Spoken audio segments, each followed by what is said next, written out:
All right, so let's dive into a really critical moment in Nietzsche's Thus Spoke Zarathustra, the parable of the eagle and the serpent. This story is huge because it's the bridge.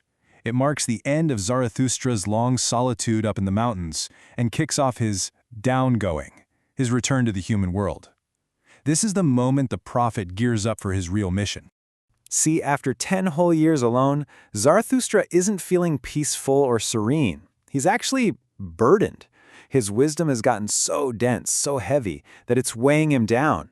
He uses this amazing image of a bee that's gathered way too much honey. It can't even fly anymore. He realizes he has to give this wisdom away, to pour himself out just to feel alive again. So what you're really seeing here is a classic call to adventure. The time for quiet thinking is done. All that wisdom he's collected, it's totally useless if it just stays locked away on a mountaintop. This is the exact moment he realizes, I have to begin my journey. And that journey is a downgoing, right into the messiness of humanity. And you've got to remember the sheer length of this isolation. This wasn't some weekend yoga retreat. We're talking a full decade. So this realization isn't just some random idea. It's the inevitable conclusion after 10 years of gathering knowledge. It must find an outlet. It has to have a purpose down in the world below. But he can't just wander down unprepared. At this critical point, right as he's about to take that first step, he gets what you might call supernatural aid.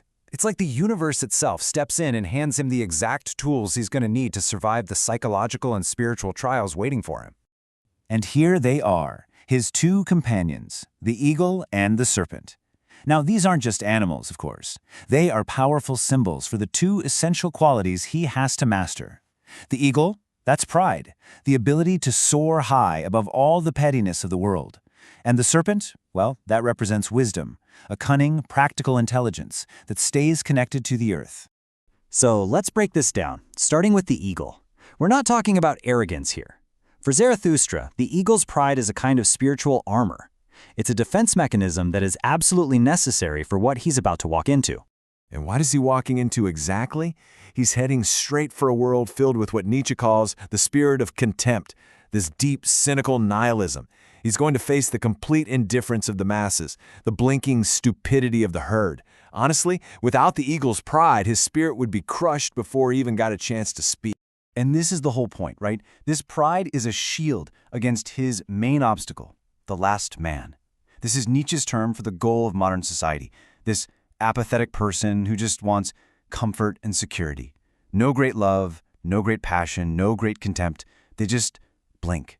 The eagle allows Zarathustra to look at all of this and not just fall into complete despair. Okay, so if the eagle lets him soar above it all, the serpent keeps him firmly planted on the ground. This is a crucial counterbalance. It represents a totally different kind of intelligence. This isn't that heavy wisdom he got on the mountain. No, that was abstract, big picture stuff. The serpent's wisdom is practical, it's tactical, it's what you might call street smarts. It's the intelligence you need to navigate the complicated and often dangerous social world of human beings. It's knowing when to move, when to be still, and how to survive. And Nietzsche has this incredible image for human existence. He says man is a rope over an abyss. It's this dangerous, shaky balancing act between being an animal and becoming the overman. The serpent's wisdom is what lets Zarathustra walk that tightrope without plummeting. It's the practical skill he needs for a very perilous journey. So you've got the soaring pride of the eagle and the grounded wisdom of the serpent. What's the point? What happens when you put them together? What are they really meant to do? And this, right here, is the absolute core of the message. Together, these two represent a radical, total affirmation of life on this earth, right here, right now. The path to the Übermensch, or the Overman, isn't about escaping this world for some reward in the afterlife. No, it's about engaging with life right here, fully and bravely. So let's just walk through this. First, he has to reject the old ways, that ancient bargain of suffering now for a paradise later. Then, second, he has to embrace a prideful engagement with the world. That's the eagle. Third, he uses the serpent's grounded wisdom to navigate it all. It's only by doing all of this that he can truly affirm the meaning of the earth and finally become what he's meant to be, the herald of the Overman. So there you have it. He's got his spiritual armor and his practical guide. Zarathustra is finally equipped. He's ready to leave the mountain and step into the very first town, which has the interesting name of the Motley Cow. His real trials are just about to begin. And that really leaves us with a question, doesn't it? Zarathustra got the tools of pride and wisdom to face the challenges of his world. So it makes you wonder, as we navigate our own modern abyss, with all of its own last men and spirits of contempt, what tools do we need?